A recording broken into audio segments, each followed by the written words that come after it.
مجھے ایک صاحب کہنے لگے کہ میرے ساتھ جاپان چلیے، تو میں نے کہا کہ میں یہاں کافی مصروف ہوں.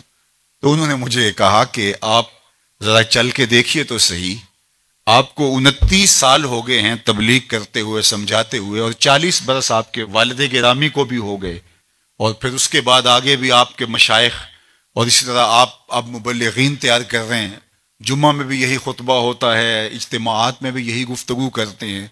تو آپ جو تبلیغ کر رہے ہیں اور لوگوں کو یہ بتا رہے ہیں، یہ کوئی میرا فلسفہ نہیں ہے تو میں آپ کو جس کا پابند بنانا چاہتا ہوں، یہ تمہارے رسول کی سنت ہے.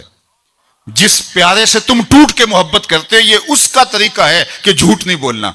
کہا سمجھا کے 29 سال جس قوم کو ہو گئے ہیں، آپ جاپان میں دیکھیے وہ کر رہے ہیں، اور نئی اقدار کو دریافت کرنے کے لیے آگے بڑھ رہے ہیں. یہ تو کر چکے ہیں، وہ کسی سے دغا نہیں کرتے، جھوٹ نہیں بولتے، کسی سے فراڈ نہیں کرتے.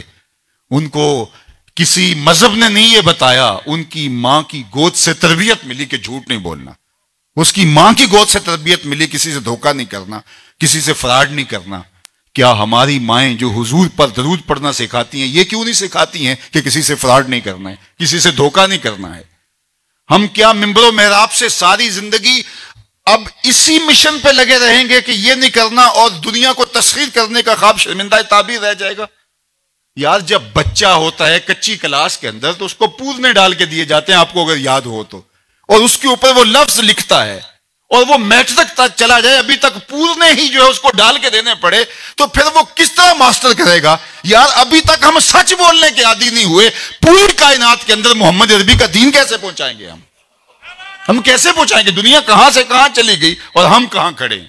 اکبر الہ آبادی نے کہا تھا، مس پہ ہے اپنی نظر اور سیم ان کے ہاتھ میں. ہم ابھی تانبے کو دیکھ رہے ہیں اور وہ چاندی بھی اٹھا کے لے گئے. اب وہ کائنات کو تسخیر کرنے جا رہے ہیں، اور ہمارا بھی یہ مرحلہ طے نہیں ہوا کہ ہم سائے کو تنگ نہیں کرنا چاہیے، ہمارا یہ مرحلہ طے نہیں ہوا کہ کسی کو تکلیف نہیں دینی چاہیے.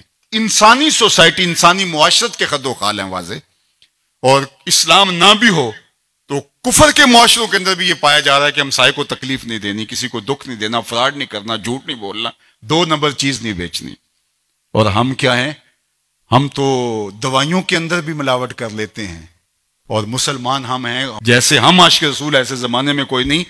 اور جو جان بچانے والی دوائیاں ہیں ان کے اندر بھی ہم ملاوٹ کرتے ہیں. ہمیں شرم آنی چاہیے. ہم کھڑے کہاں ہیں؟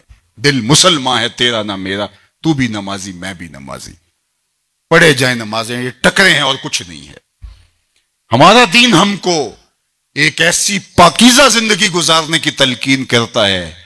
یار ہمارے سامنے حضور کا نقشہ ہو، ہمارے سامنے حضور کی تعلیمات ہوں، اتنا نور برس رہا ہو ان کی سیرت کے انوار کا، اور پھر بھی ہم اپنی زندگی جو ہے وہ درستی نہ کر پائیں، تو پھر کیا ساری زندگی ہم یہی کام کرتے رہیں گے؟